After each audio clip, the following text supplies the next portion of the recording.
Hello, listeners, and welcome to the most spooktacular podcast in football.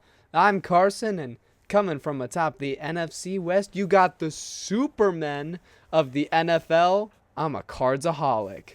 If you couldn't get it, he's in a Superman costume because you can't see that. But I'm Alex. I'm a Billsaholic. I'm in a Top Gun costume because the Bills are coming in at Mach 10 straight to the top of the power rankings this week. More on that later. I'm Ian. I'm a Bearsaholic. I am dressed up as a defensive's worst nightmare because of the jersey I'm wearing. The GOAT, Mitchell Trubisky. For all of our spooktacular content and more, stick around for the rest of the show. But first, let's roll that intro.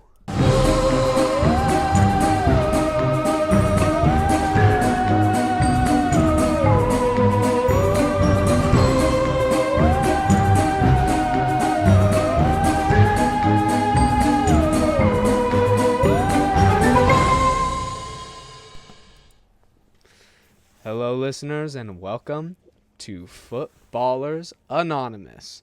Coming off of a pretty crazy week. So we've got a couple of trade rumors going around in Los Angeles because, as you know, we've got a trade deadline coming up on November 5th. First off, Cooper Kupp has unfortunately been taken out of the trade picture. Dang it. But the Chargers are offering to trade Joshua Palmer. So are they tanking now? It's two very different receivers. I think the Rams saw how much Stafford needed his elite receivers, and Palmer, he used to be kind of a sleeper guy, but I don't really think he's hitting that stride this season. I think that's more of a thing where he needs a change of scenery, and the Chargers kind of know that too. And they have Lad McConkey going crazy as long as with other targets as well. And they don't really they're kind of offering for trade to hopefully give him a different change in scenery and everything. I mean, the Chargers had a very interesting week. Lots of team building going on over there. I don't know who actually watched the Saints Chargers game. I was watching it, and I think I witnessed what may have been the dirtiest tackle I've ever seen. The Saints defensive tackle Nathan Shepard literally grabbed like a 5-year-old grabbed on to Justin Herbert's leg and then tried to alligator roll and bring him down. And he was bringing Justin Herbert down, and that made Bradley Bozeman so mad that he just straight up tackled him off of Justin Herbert, which was absolutely awesome, even though the play was already over, regardless of any fine or consequences he might have had to deal with. And then when people asked him about it, his only response was, "You protect your quarterback." I Mass mean, respect there. it wasn't even just a tackle. He hit stick him. He went flying in and blasted him, and I don't blame him. That was very, very cheap. And like you said, you just got to protect your quarterback. I think the offensive linemen tend to take it like a little brother type perspective in the back. You got to protect them and everything. And when they're in danger, you got to fight off whoever's being cheap or whatever. And that's the situation where you definitely got to do that. I do want to kind of continue on the California side of things here and talk about the 49ers for a minute. They have a lot of injuries. Hopefully, most likely getting Christian McCaffrey back in week 10, which is great for them. They need him right about now. Um, with the 49ers, we have to talk about Charvarius Ward, cornerback for the Niners. He recently this week lost his 1-year-old daughter, Amari. Prayers up. It's a terrible thing to That's happen. that's so horrible. Yeah, honestly, I don't even think we could do it justice in terms of condolences to the Ward family as a whole. But it's a horrible thing to see happen to anyone, regardless of status or team or anything. You can't hate that situation whatsoever. That's the thing where the entire league has to give him condolences and everything. That's just an awful situation, something you fear that won't happen, and usually it doesn't, but it happened here, and that's just not something you want to see. It's a good reminder that every one of these players is a person, and no matter your opinions on them as a player or them as a team, the NFL is a community, and I think that's a really important thing. So we obviously can't do the Ward family's condolences justice, but we do offer them, and we hope for nothing but the best for them in the future. On a different note, a little bit more of a funnier kind of sidetrack here because I want to talk about something you should never do as an NFL player in general, let alone the leader of your team. Um, and that's honestly just in general, first of all, in a situation where you're having stamina issues, you do not admit that to the press. Mr. Anthony Richardson, I don't care how tired you are, you first of all don't sit out and unless it's like an actual like serious thing, and even then play through stuff. You see all these players and quarterbacks playing through injuries, and granted, like sometimes this causes bigger issues than they should. But if you're going to the press and saying you're too tired to start a couple plays in the third quarter in a close divisional matchup versus the team that you're trying to tie in the division, you have another thing coming. And he did have another thing coming because he was benched. Yeah, that's not something you want to see out of any player on any team, especially the quarterback, like you said. On especially the play that was it was a critical third down play. Again, like you said, for the division title, and then to go out and admit it that you were just too tired to play is it's something else. And especially with Anthony Richardson too, he has the lowest completion percentage of any eligible quarterback since I think it was the year 2000. So he's not even playing good enough to justify being too tired to sit out in a critical moment like that. AR was not even ashamed to admit this to the press either. Man was smiling. There's some discipline problems there, and it's a serious issue. And this man is not playing good football. Not You good know, enough football to be laughing about stuff like this. Not that he was I get laughing, but Yeah, I do get, and I do want to hit this. I do get that there's definitely a difference in quarterback between Richardson and Josh Allen, but Richardson was 10 of 32, which is like just as bad as Allen was in that game, and he sat out those plays being too tired. He wasn't playing good this game. His only touchdown was like a completely blown coverage by the Texans, like an awfully blown coverage, like no one around the receiver.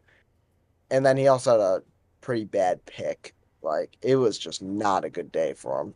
Didn't he start the day 2-15? It was something around, terrible. yeah. Something horrible. He was like on pace to be worse than Allen, and he did have a couple completions closer to the end of that game, but like it was about even, and you can't be doing that. And he deserves to be benched after that, especially when you have Joe Flacco on the bench because he still plays very good football. Yeah.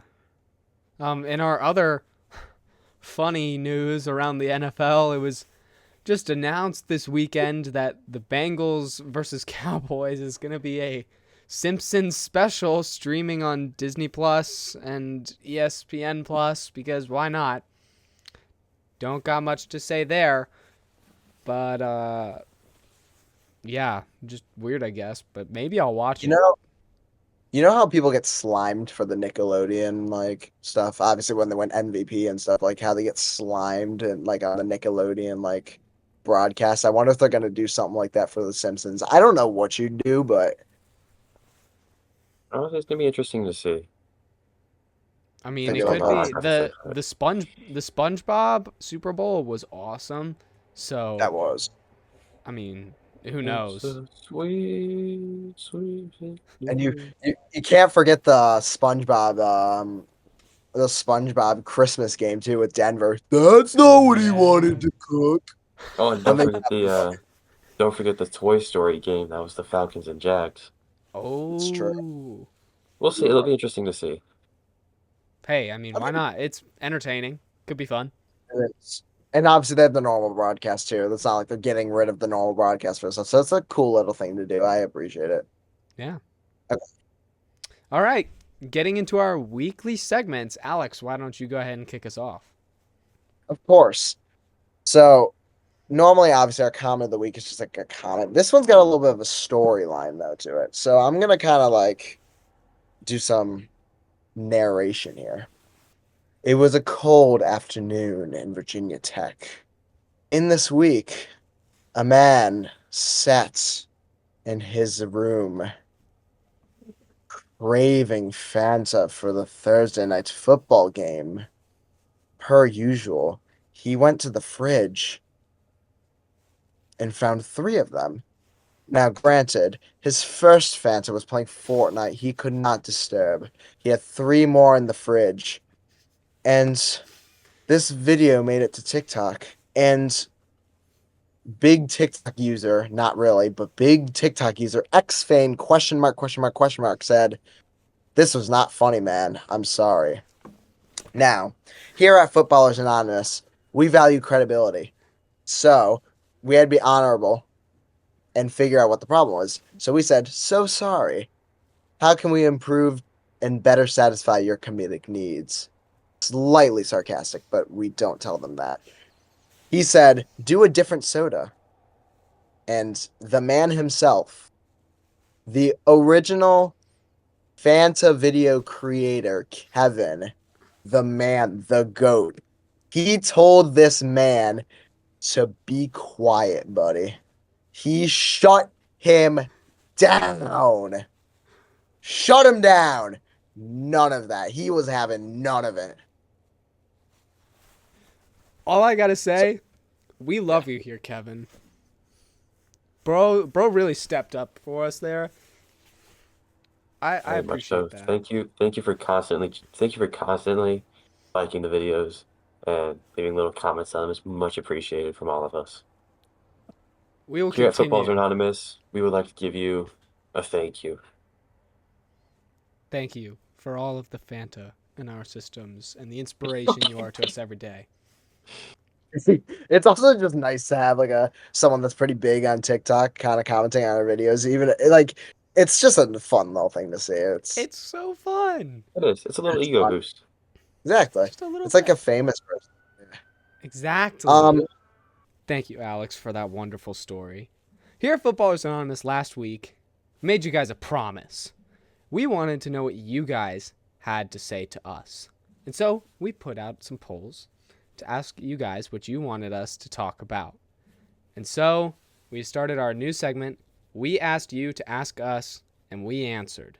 So we have a large number of questions that we were asked, and some of them we're going to answer just right here. Others we're going to kind of sprinkle in throughout the rest of the show just to, spice things up a little bit. But I have a list of a couple of our favorites that I'm going to go ahead and shout out now. Our first question is from Tanner. Tanner asks, now that Tua is back, are the Dolphins a dark horse contender for a wild card spot? I actually love that question, and we can all have our takes because I think we're gonna have different opinions on that. Here's what I'll personally say. I think they're a little too far back. I can see it possibly happening, but they'd have to get a massive winning streak, and considering how they are in December, I don't fully see it. I will say, if they beat the Cardinals this past week, this would be a much different story, but I think it's a little questionable. Going to that Cardinals game, I have a couple quotes that I would like to read off about this Cardinals game, all of which come from Alex over here. So I'm just gonna read them off. Oh. I sense a Tua return win. No offense. Your defense is gonna have a down game. It's their down week. Last week was good. This week will be bad. I know they're awful. I'm a Bills fan.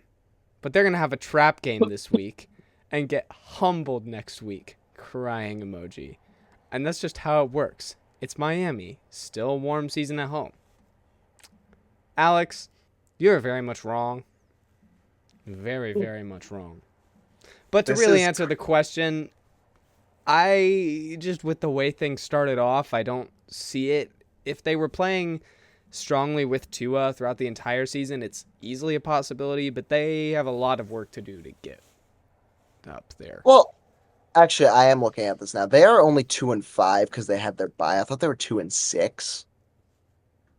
Although they're gonna be 2-6 anyway because they played Buffalo. But Careful, or we might nah. be quoting you on that next week too.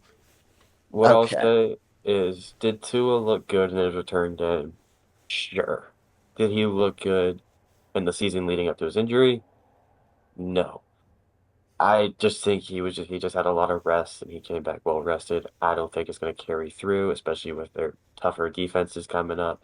Not that the Cardinals isn't a good defense, just I don't think it's going to continue. And again, like you guys said, if they'd won that game, it would have been a lot different, but they didn't. And I think their problems are still going to be their problems. So I You know, don't think they're going to have another.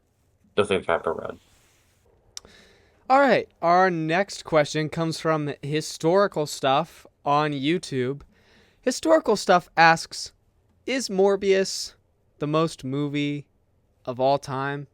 Yes, Morbius is a movie of all time. It is I mean, you a truly movie of all yeah. dissect time. Morbius. Morbius was a movie. I mean, when I sat down and watched Morbius, I was like, yes, movie. And I think in terms of movies all time, I think Morbius is one of those. So coming in with our third question here, we have Izzy. Izzy asks, what are our favorite football teams? Which I feel like is pretty obvious, and why? Okay, I like that. Mm, I like that. So okay. I guess we can go around. Maybe we haven't explained all of our origin stories, but I'll go first because mine's quick. I'm from Buffalo. My parents' family, all Bills fans. They all have been. I mean, that's kind of just how it is. I grew up in the Amherst area. For those who know the Buffalo, Western New York kind of layout. It's about 20 minutes from downtown Buffalo and a little bit farther from Orchard Park, but not that much farther. I can go next. So mine is pretty straightforward. Out of the three of us, I was probably the last one to get like really into football. But I've always like considered myself a Cardinals fan. I mean, like my dad's from Arizona. His whole side of the family's from Utah, not Utah. His whole side of the family is from Arizona. My mom is from New Jersey. Had no desire to be a Ravens fan. Ooh. Also, none of my mom's family ever watched football, at least that I knew of. The only like football I was really ever exposed to was talk about the Cardinals.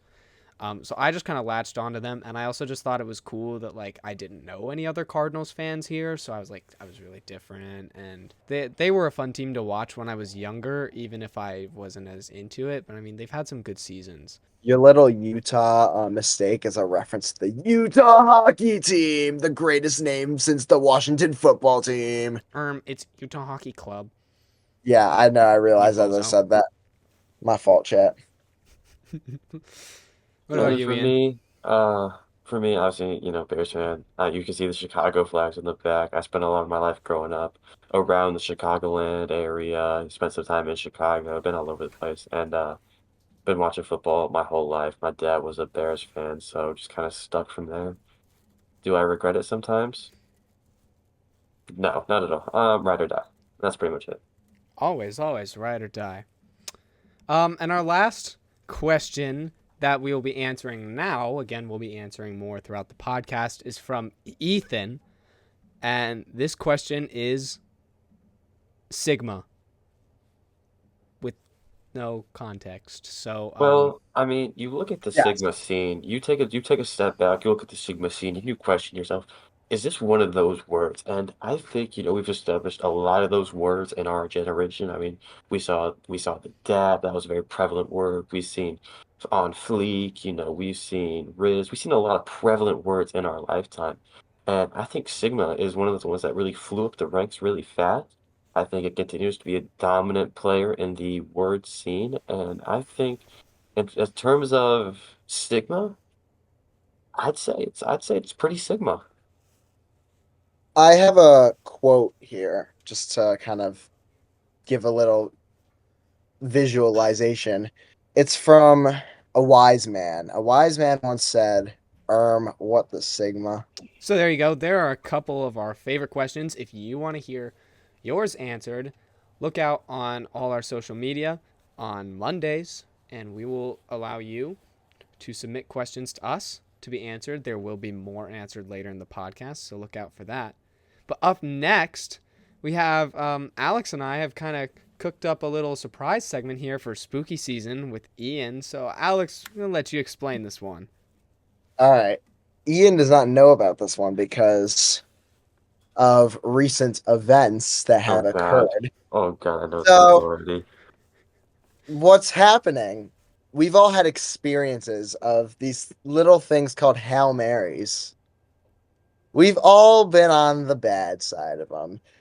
And this is a little spooky segment I'd like to call the Bloody Mary segments.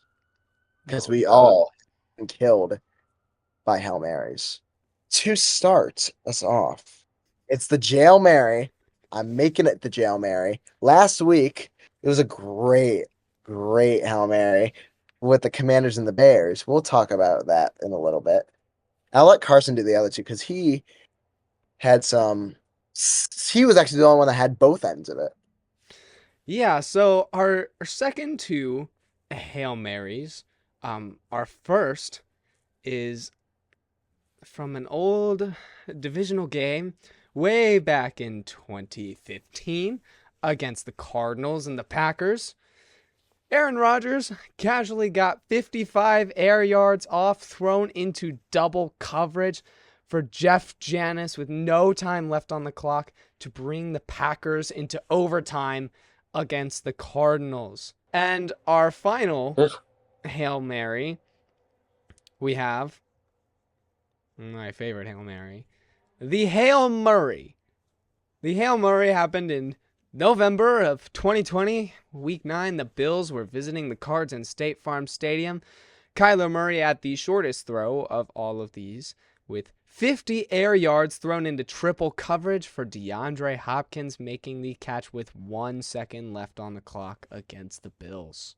Yeah, that one did happen. So, what we're going to do, normally when we do little rankings kind of stuff, we do it off script, off camera. We do our own rankings and we mesh them together. But we're going to be discussing and ranking here. We're ranking the three objectively without bias. And it's going to be a little bit bloody because I think the discussion is going to get a little bit personal. This is why it's a Bloody Mary segment. Washington number 3. No. Okay. No, More, because listen. We held them to 12 points all games, and it was awesome BS. Okay. Okay. There was a holding. There was a holding. Okay. He had 12 seconds to throw, which is atrocious. And Tyree Stevenson was taunting the fans and was the one that tipped it into Noah Brown's hands. I would like to And object. pull it through. I would like to object. Tyreek Stevenson was not actually taunting the fans. What he was doing was hyping up the Bears fans. And it was the Bears fans who had to point to the field to tell Tyreek Stevenson that the play had already started. I saw that part. And then he runs over, and he's the one that tipped the ball into Noah Brown's hand. Correct.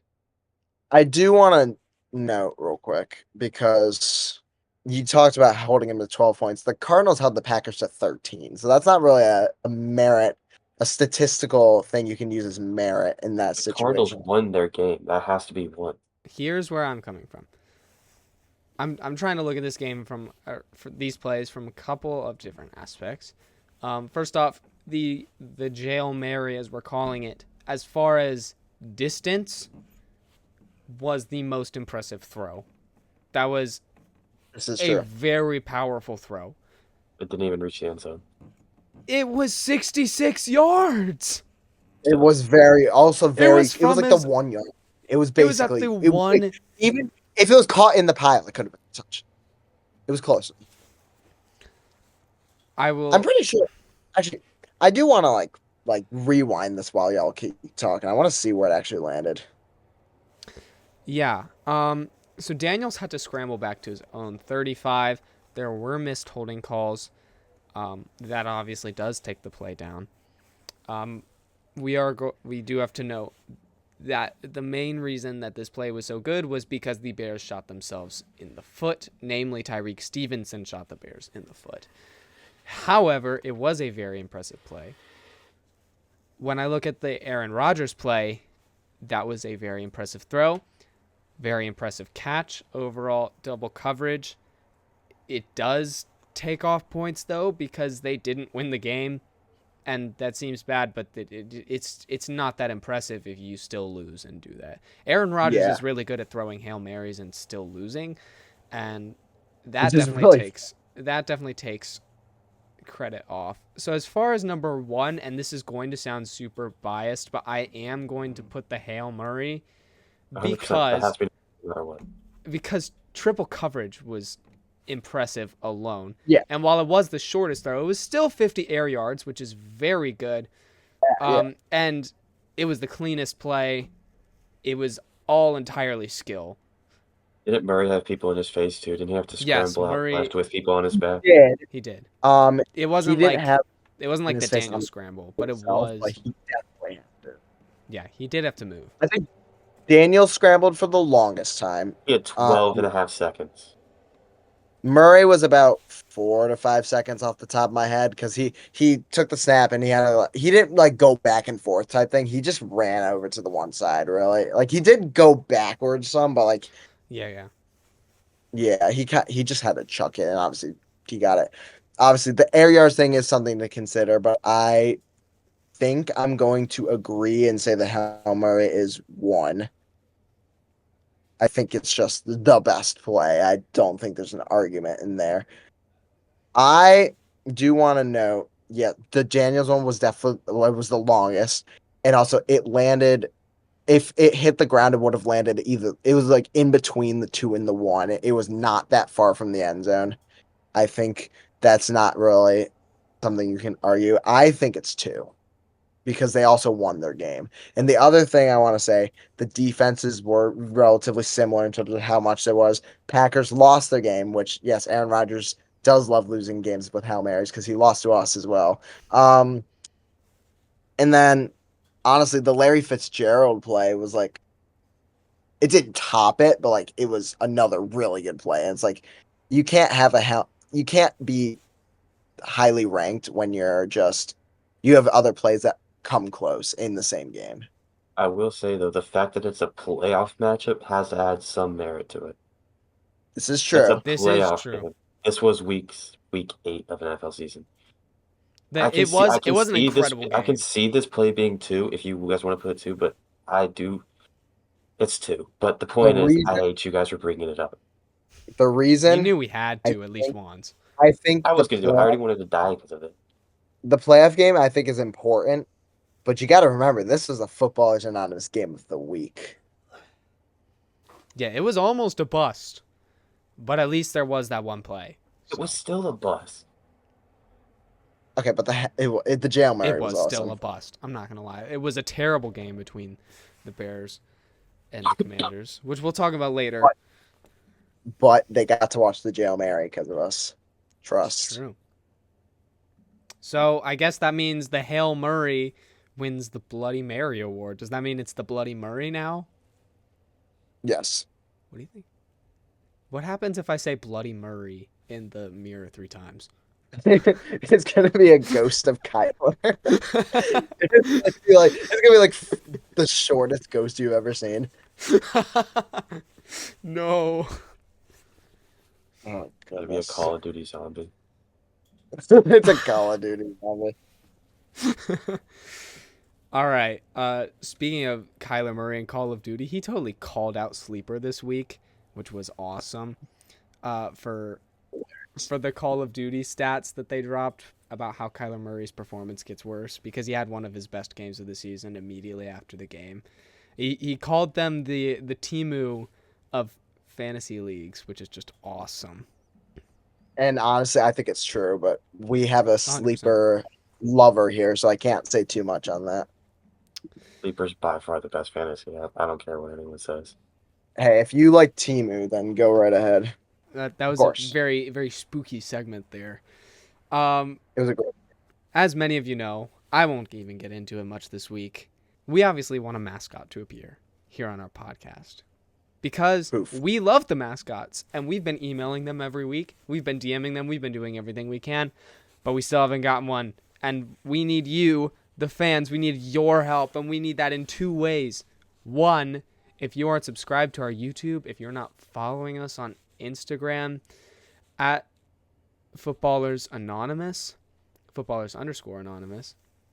If you're not following us on TikTok at FBA Pod, we're going to get on Facebook for the old people. We need you to follow us where you listen to podcasts. We need you to download our podcast, like our videos. You should comment. We need your support to get big enough that the mascots are willing to take time out of their days to appear with us. And I will say, go ahead. sorry, I don't want to cut you off, but the Footballers Anonymous Facebook is up. Oh. It has nothing on it, but it's at footballers.anonymous.2024.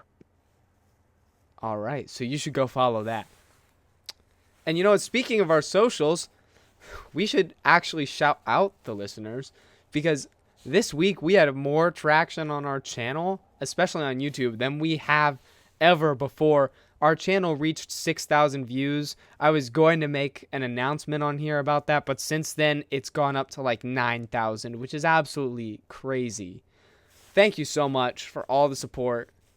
We hope that you continue and you enjoy the ride with us. We appreciate you so much. It is absolutely unreal. 2 great things. The podcast's doing well, and I'm eating an Uncrustable. Yeah, anyways, so the second thing that you guys can do is reach out to your favorite mascots. Tell them about us and, try to get them on here, because that's pretty cool. Ian, I believe you have something for us now? Yeah, Carson, I do. I got the stat line of the week right here with the Buffalo Bills opponent, Seattle Seahawks. Their running back, Zach Charbonnet, had 3 carries for 4 yards and 1 touchdown. I don't really know what it is about this stat line. It's just kind of funny to me. So, Yeah, I honestly agree. kind of gas. and that was a critical touchdown to cut the lead to 21. Like Yeah. Chris Paul. Don't quote me on that. Don't quote me on that. Like Chris Paul.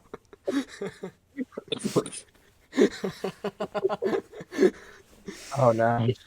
So now that we got the stat line of the week out of the way, I think it's a good time to talk about some very big Footballers Anonymous announcements for this upcoming week. Mid-season madness. It's like March Ooh. Madness, but mid-season. Anyway, so actually, I'm gonna let one of you two cover the first thing because I'm gonna be there, but this is really y'all's kind of spotlight. Want to take it away, Carson? Yeah, so we're very excited to announce that on Sunday, starting at 4:00 p.m. Eastern Standard Time, we will be doing our first ever Footballers Anonymous live stream of the Bears and Cardinals game. This is going to be super exciting. You guys should definitely tune in. We're going to have so much fun. We've got lots of things planned. We're going to be talking about these 2 teams. Even if you're watching a different game, you should still hop on. Alex is going to have Red Zone up. We're going to be giving updates about everything else that had happened and will happen throughout the day. It's going to be super exciting. The energy is going to be super high, and there's a lot of hype here at Footballers Anonymous between the Cardinals and the Bears. They have been next to each other in the power rankings more often than not this season, actually. And I think it's about time that they just face off. And one more thing I actually want to add for a little extra incentive. I do the comments of the week segment, but I will also, if there's a very good comment on the live stream, I will use that as well if someone cooks something up. A chat of the week. We're going to have our own chat, guys. That's pretty cool. That's pretty cool. Our second little thing for Mid-Season Madness, it's actually madness in Mid-Season Madness. We got multiple things going on, not just the stream.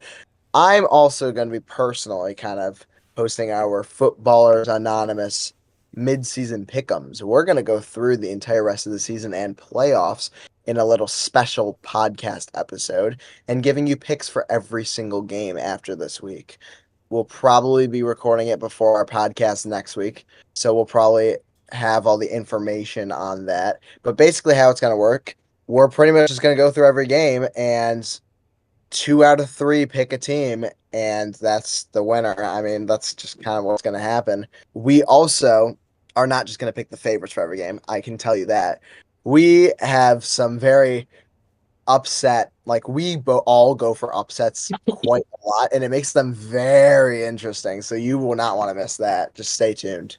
Just for some context, when we did this before the season, not as part of the podcast, we just did it for fun. We accidentally put the Colts at the 1 seed. It was kind of unintentional. It was but we entirely picked unintentional, but we did. we picked them for so many upset games at the end of the 1 season. I was like, wait, hold on, red alert. It was awesome. So we picked a lot of upsets. It'll be exciting. We were a little high on Anthony Richardson, but also we picked way too many upset games than that. We'll be a little bit more like general, but we do pick upsets because picking upsets is fun, and the NFL is very unpredictable, as you know. So yeah. Well, let's get into our power rankings, shall we? Is that? Ooh. Is it getting hot in here, or is it just the baddies? Ooh, yeah. So for those of you who don't know, every week we make our power rankings, and how our power rankings work. All three of us make our individual power rankings. We take them, combine them, and make our group power rankings using those averages. Now, because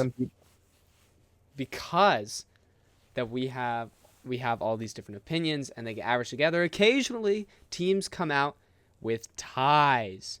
And if there is a tie in two teams, we will discuss them, whether that be off the podcast for a non-top 12 or bottom 3 team or on the podcast. This week, we had 3 ties, one of which we settled pretty easily.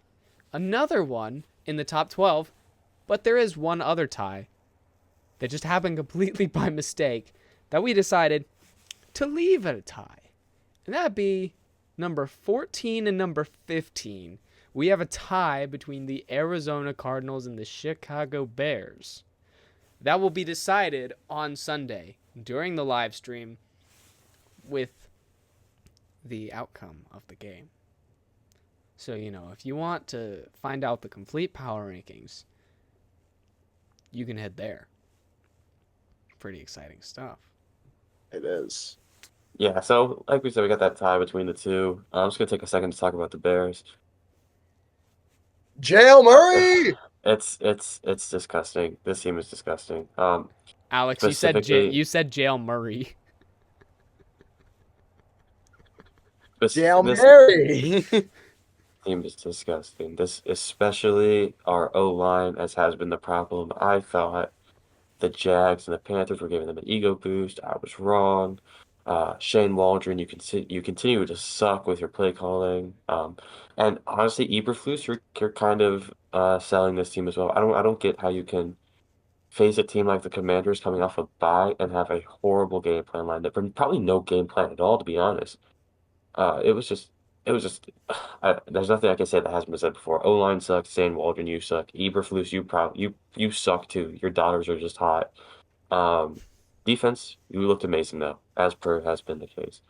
So I think this Cardinals game is gonna be a really defining factor for our team. I think we're gonna have to see how we bounce back after a disgusting game like that. Yeah, so obviously on the other side of the ball, we have a very different story going on. The Cardinals are starting to build up a sort of win streak, coming off of 2 very crucial wins for the team. This win against the Dolphins was particularly big for the team.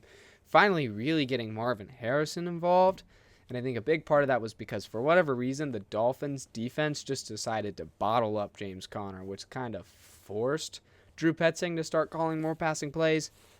Let me tell you, Kyler Murray had a game. There's absolutely no doubt that he is this franchise's quarterback. And I think this game was a big wake-up call for the team that they need to get the passing game involved, because when they do a very good job with what they're given. It's very exciting. The defense is definitely the worst part right now. And even then, they didn't play very poorly against the Dolphins, but they're still very injured. Might give the Chicago Bears O-line a break, and maybe Caleb Williams will be able to shoot some shots. unless we somehow finally trade for someone with all that cap space we have. Monty, do it. Yeah, this is going to be a good game. We never talk about our actual like picks for each game, but I think this is an appropriate thing for me to say mine. I am taking the Cardinals. I think it could go either way. But and correct me if I'm wrong, but I remember seeing I can't find it now. But I remember Ian sending something along the lines of the Bears haven't won on the road on Sunday in like the last 18 games or something along the lines of that, which Under isn't a Eberflus.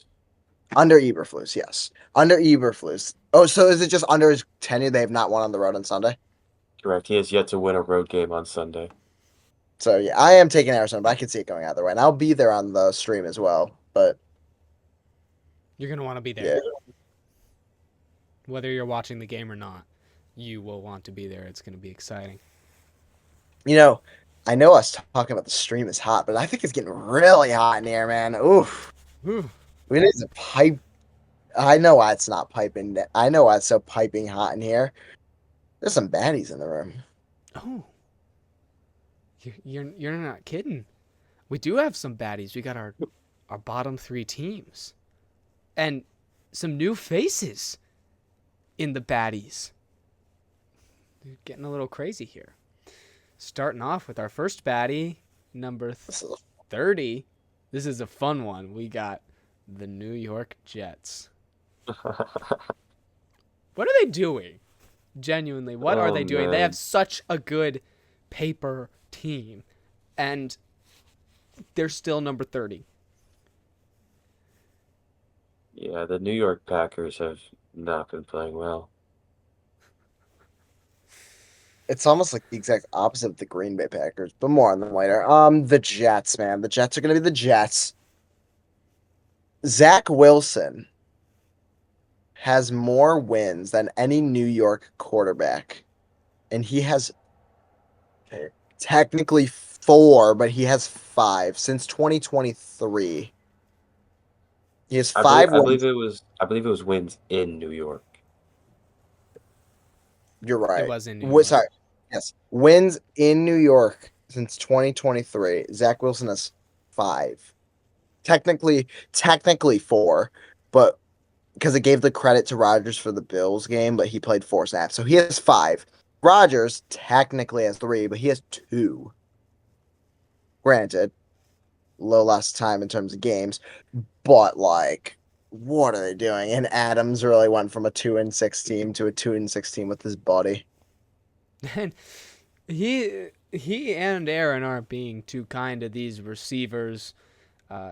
Adams is just straight up calling them out for having no energy on the sideline and giving them some incredible speech that had them play so well against the Patriots. And then, I mean, Aaron Rodgers is just straight up blaming his receivers in press conferences for their losses, which is terrible.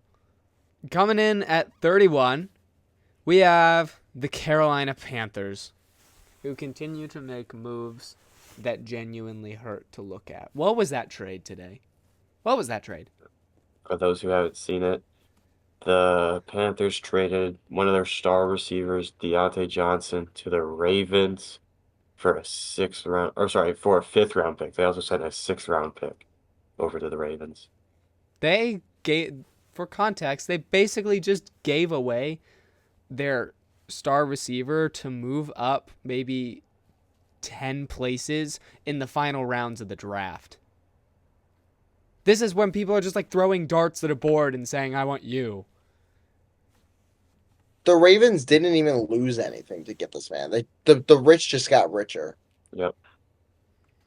A plus for the Ravens here. Panthers are finding new ways to just kill their team, just in every way possible, honestly.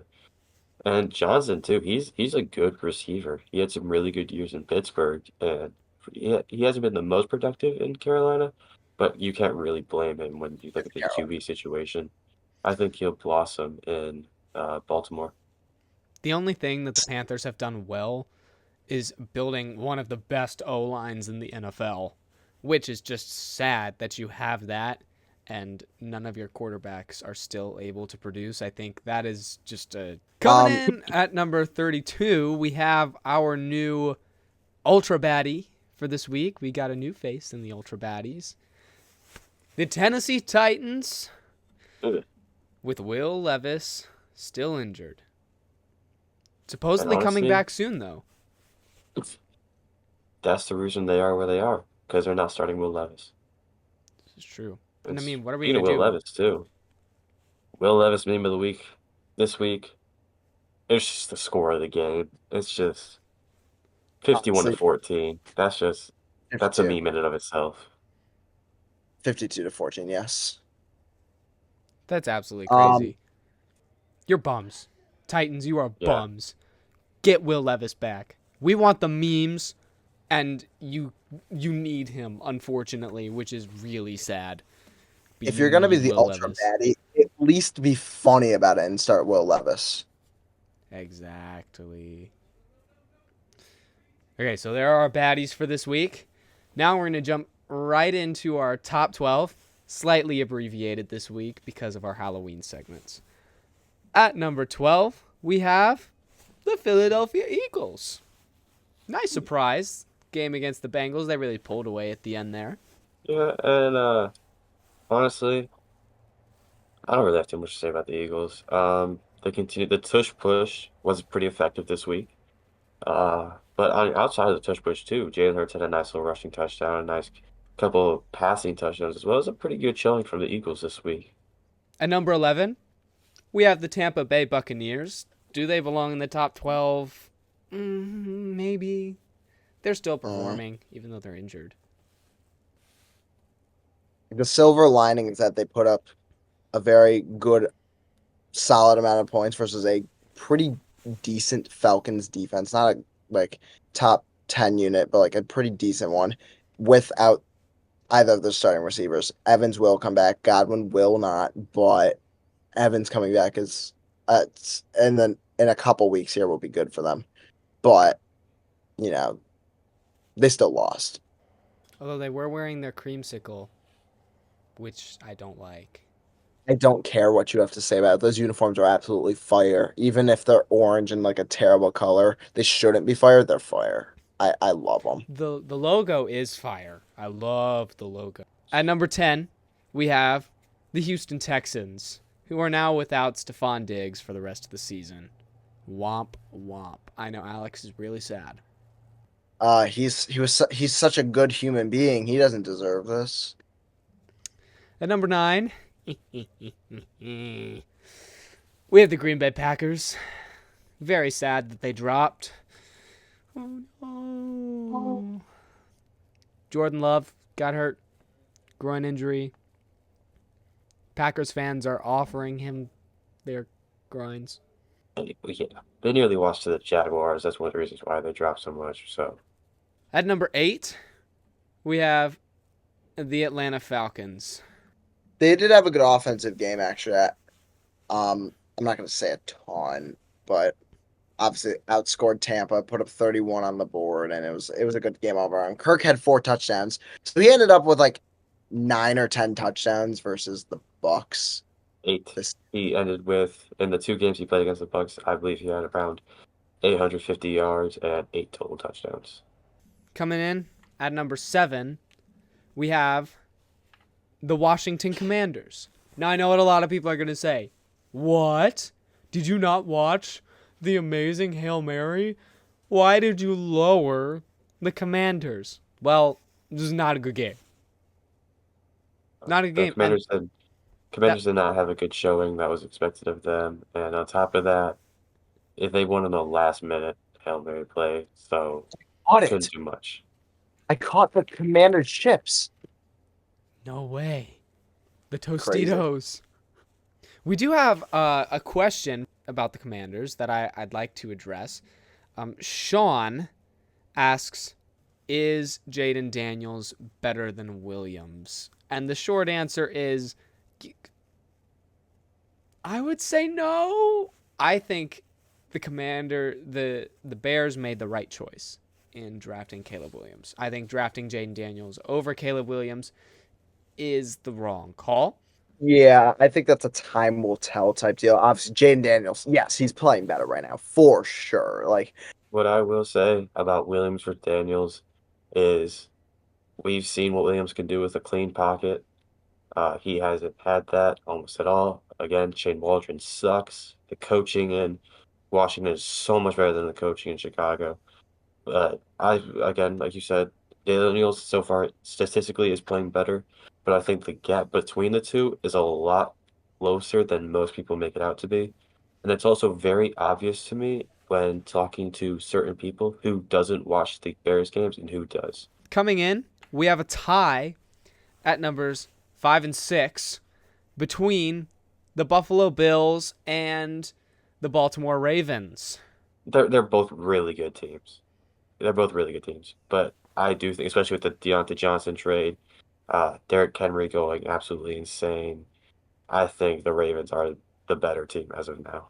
there's a lot of games where blowouts happen and very good games happen. But there's not a lot of games where you can look at a game and think that there really wasn't anything bad coming from a team's way to a point where it's making the other team look like a bottom team.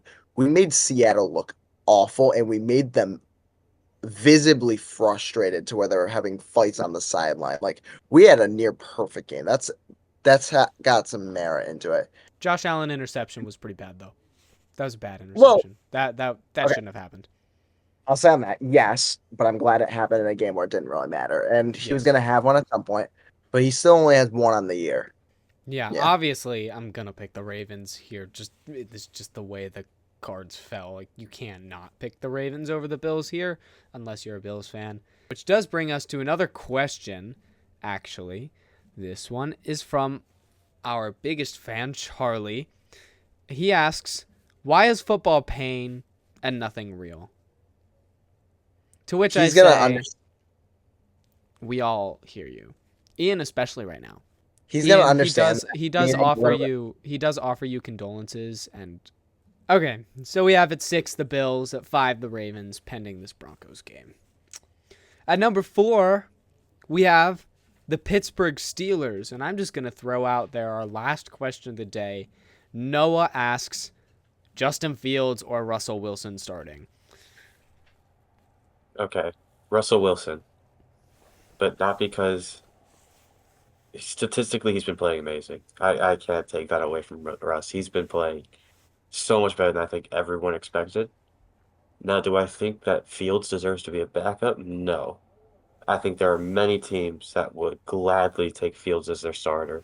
I think there's a lot of teams that Fields. I think Fields is a starting caliber quarterback, and I mean we saw from the games this year. But in terms of actual play and who should start on that team, it is Russ. He has been so much. He's had such an impact already. So while we're talking about Steelers thing, now might be a good time to bring up the George Pickens catch in the end zone, in which he got one foot down twice, but the other foot did not touch the ground once, and it was ruled as an incomplete catch. Jason Kelsey made a great point of if that didn't catch, does that theoretically mean that a player could catch the ball, hop on one foot for 20 yards, then go out of bounds and just have that not count as a catch? It's, I mean, it's something, and also too, how did George Pickens not get that foot down? Like, No, that's Yeah, wild. it didn't seem to move at all. It meant to seem at the same height the entire time. they did what they could with the rules they had. It was the right call for what, I mean, who would have thought that was a thing that they would need to address. Number 3, Minnesota Vikings, a little hesitant to keep them this high after that game against the Rams, who were looking scary good. They were maybe slightly robbed of an opportunity to come back at the end with the whole face mask incident. I'm It's glad the NFL is so inclusive with their refs to where they're letting blind people ref games now. Like that's such a good thing for the NFL to be that inclusive and let blind people ref the games because it was present in that game. It really showed. guy who committed it goes out. He's got his hands on his face. He knows exactly what he did, and then it's just not called. I do like the thing where he said that the crowd was just very loud because he didn't want to say that that's why he was doing it. Like that was funny. When he said that in the press conference, that was great. That was great. Okay, coming in at number 2, we have the Kansas City Chiefs, who will just continue to be undefeated. One of the Chiefs linemen ripped his pants. That's pretty much all I want to say. I don't know which one it was. Listen, all I have to say about this team, man, trading for DeAndre Hopkins, why? I still hate you, though, D-Hop. I'll never forgive you for all of the pain you put me through, not knowing if you were going to leave our team or not, and then leaving us with Marquise Brown as wide receiver 1. I will never, ever forgive you for that. You are my Stephon Diggs. So coming in at number 1, we have the Detroit Lions. Not really too much to say. I mean, they're by far the best team in the NFL. They were playing with the Titans the whole time. Jared Goff only had 12 completions off 15 attempts for only 85 yards, but 3 touchdowns.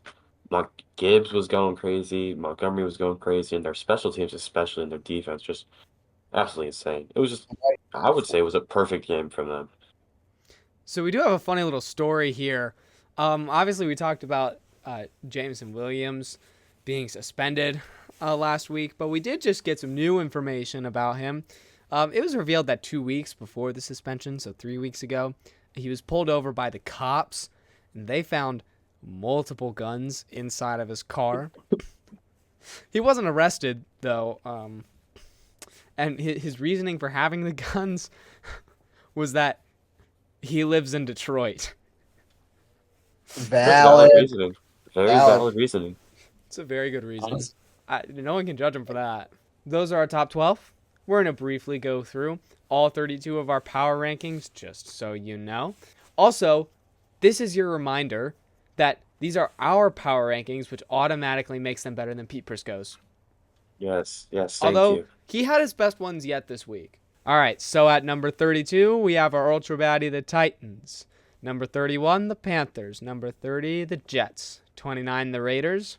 28, the Giants. 27, the Saints. 26, the Patriots. 25, the Jags. 24, the Dolphins. 23, the Browns. 22, the Cowboys. 21, the Colts. 20, the Rams. 19, the Seahawks.